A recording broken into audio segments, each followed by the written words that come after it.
When the COVID-19 pandemic struck our world, many Americans were told to take their work home with them. This created a new wave of employees who were working remotely for the first time in their lives. The pandemic certainly has brought into play a lot of people that maybe didn't have online experience before, and so certainly broadband and technology has tremendous benefits, but it also brings challenges and even a burden of securing your information online. Ryan Johnson is the Director of Information Technology at Connected Nation.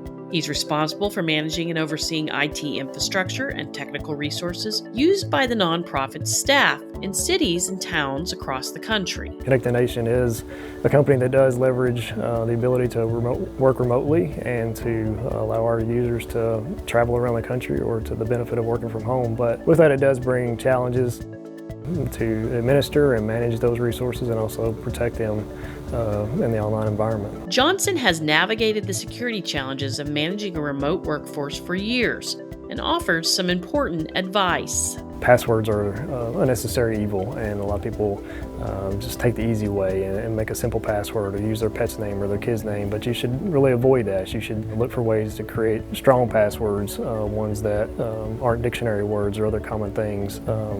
Passphrases are a good way to do that, but something that's memorable to you, but then doesn't necessarily mean something to someone else. He also suggests using two-factor validation when available. There's a number of ways that works, but it actually requires that your password have another piece of information to allow you to access the account. Johnson warns that your email is often an easy in for spammers who are looking to get your personal details, like your social security number, passwords, and more.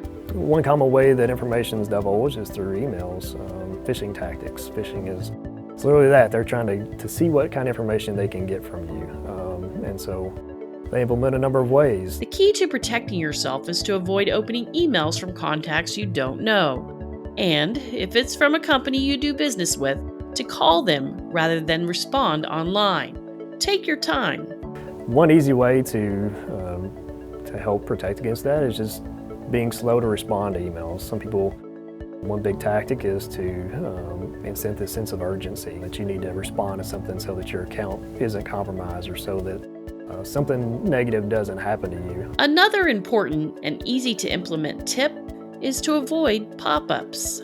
There are tactics out there where there's pop-ups and it tells you your computer needs this update or this patch or this fix to prevent some kind of an issue. By clicking that link, instead of protecting your system, you're actually contributing to the fraudulent claim that they may be trying to make.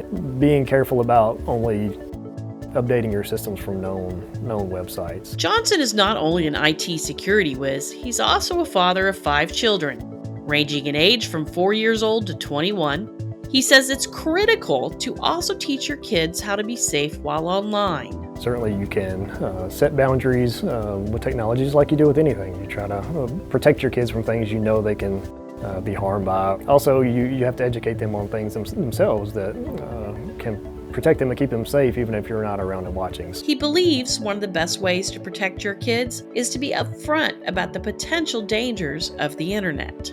Communication is a key. Having an open relationship with your kids, talking about the things that they should and shouldn't do, and also letting them know that you're monitoring and watching those things. And now that children are being exposed to technology at younger ages than ever before, it's important for parents to emphasize how what children post now can impact their futures. The digital footprint that they create now can follow them for a long time. Things they do online, even if they delete it or think it's gone, may not necessarily be the case, and they can come back to, not necessarily haunt them, but they can come back to be a problem later in the future when they thought those things were in the past. As technology evolves, Johnson says there will continue to be new and different forms of online dangers and risks. People out there are looking for a number of ways to innovate and continue to try to get information, to try to get access to systems, to try to get whatever they can that will benefit them. But if you take a few important steps to protect yourself while online,